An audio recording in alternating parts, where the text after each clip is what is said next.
In this video, we are going to see how we can turn on the watch history on YouTube. So let's say that we are watching some of the videos, but it is not keeping the track of those watch videos in the history because of whatever reason. So let's explore what reason it is and how we can enable that again. So first of all, just make sure that you are not in the incognito mode because that will not track any kind of history.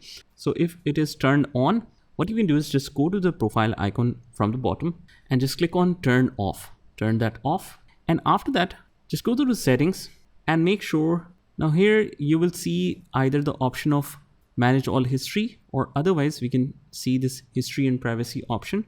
Just go in here, click on manage all activity, and it says not saving your YouTube history because it's disabled.